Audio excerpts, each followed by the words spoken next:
জানেন যে সারা দেশে নানা রকমের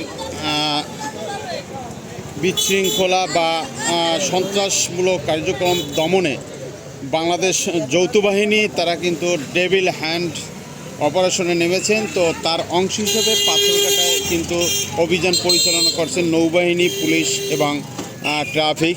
আজকের পাথরঘাটা থানার পশ্চিম পাশে বিএনপি অফিসের সামনে তারা বিভিন্ন গাড়ি চেক করে সন্ত্রাসীমূলক যারা কার্যক্রম করে পরিচালনা করে তাদেরকে ধরার জন্য তারা চেকপোস্ট বসিয়েছে। আমরা দেখতে পাচ্ছি যে এখানে বিভিন্ন গাড়ি চেক করা হচ্ছে, পাশাপাশি গাড়ির বৈধতা আছে কিনা বা লাইসেন্স, নানা রকমের কার্যক্রম তারা পরিচালনা করছেন।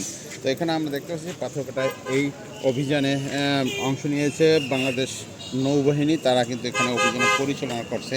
আমরা দেখতেছি, আপনাদেরকে দেখাচ্ছি। আপনারা দেখেন যে সারা দেশের যত সন্ত্রাস, সেই সন্ত্রাস দমনে তারা এই অভিযানে নেমেছে। যদি এলাকায় বা বিভিন্ন জায়গায় কোনো সন্ত্রাসী লুকিয়ে থাকে, আপনারা এই নৌবাহিনীর কাছে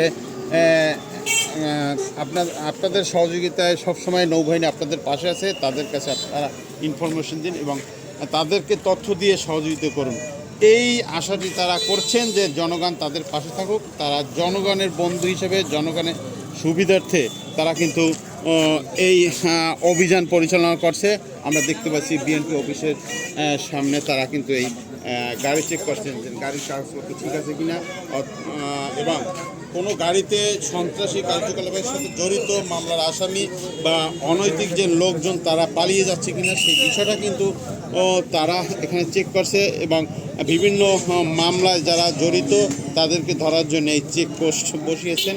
আমরা দেখতে পাচ্ছি যে একটি গাড়ির কাগজপত্রে আছে কিনা বা অপরিচিত লোক বিধায় তারা কিন্তু তাকে চেক করছেন, বাড়ি কোথায় বা কি করছেন, তার পেশাগত যে অবস্থান সেটাও কিন্তু তারা জানতে চাচ্ছেন। তো আমরা দেখতে পাচ্ছি এখানে তারা অভিযান পরিচালনা করছেন। এখানে অনেকগুলো গাড়িও আটক করা হয়েছে, যেসব গাড়ির কাগজ নাই এবং রোড পারমিশন নাই, তাছাড়া হেলমেট ছাড়া যারা গাড়ি ড্রাইভিং করেন তাদেরও কিন্তু এখানে আটক করা হচ্ছে।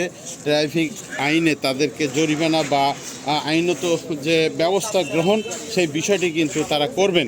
তো এখানে বিভিন্ন নৌবাহিনীর সদস্যরা আছে, এখানে ট্রাফিক সদস্যরা এবং পুলিশ বাহিনী যৌথভাবে তারা অভিযান পরিচালনা করছে। আমরা যৌথ বাহিনীর অভিযানে আমরা এখানে এসেছি, আপনাদেরকে দেখাচ্ছি যে এখানে তারা অভিযান পরিচালনা করছেন।